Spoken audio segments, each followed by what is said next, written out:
Well, hello and welcome back again. And we're continuing on repeated numbers and Vedic numerology grid. And this time we're doing the double repeated three or more, or any case that I have been showing it can be more. And the same for fours and repeated fours. So threes as one is ruled by Jupiter, which we understand that that's a person that can be, or entity, guru, if you will. The energy can be manifest as teachers or educators. It can also show spiritual adaptance to certain variety of viewpoints. They can be, in other words, they can very be religious minded.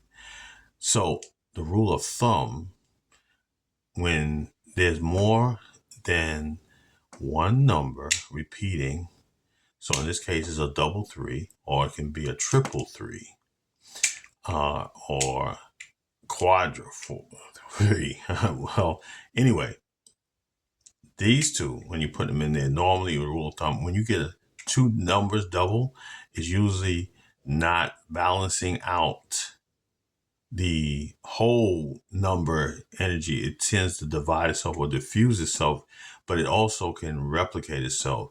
Now, in this case here, two even numbers usually represent stability of that number if it's two, but it depends on the numbers. Certain numbers have that, and we will get to that step. Whereas the double four is a double one. One number by four is not considered. It's the opposite. It's not the ideal influence of Rahu, which is also can you also use converted into Uranus at Western.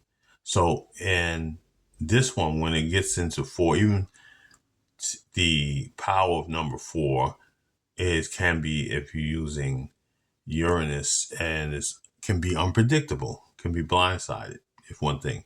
But twos can also be fours, pardon me, can be mysteriously because of Rahu.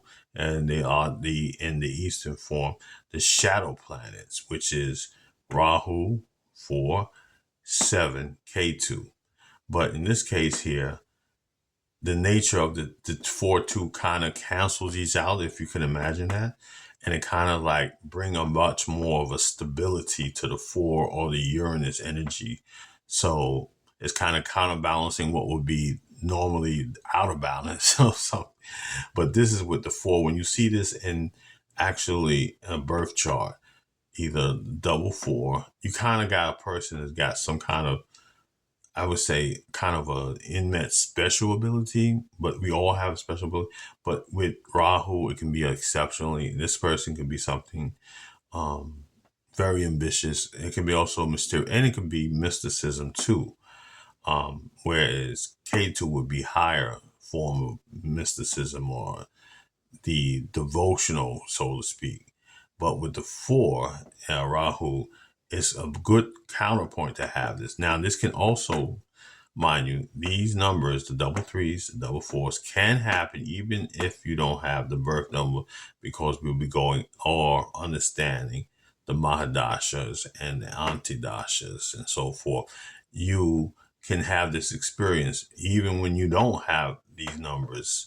So, for example, it could be you're born in the fourth dasha, number four, Rahu dasha, pardon me, and the anti-dasha, which is a year to birthday, and that could double it up and have that four there. So that could bring about some type of good period of harmonious change or stability, or achieving some type of goal, but not like the double eights. That's a different one. Eight, you can get to achievement, but the fours can bring about advancement.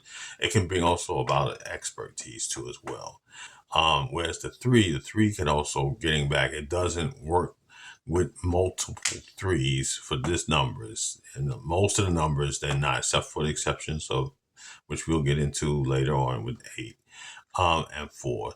These two can also represent images, see how it's directly in this form and the opposition, like dot dot dot dot. Well, the space here is two, which is the moon, which is family. So this can cause about disruption in the family as one thing, or even to untimely events, piercings around there, transitioning and so forth. And it's, from other readers, no, numerologists, I should say. And that's basically, I'll stop it there. Any comments, questions, you can give it to the comments. And please like and subscribe. And thanks again. Have a good one. Peace.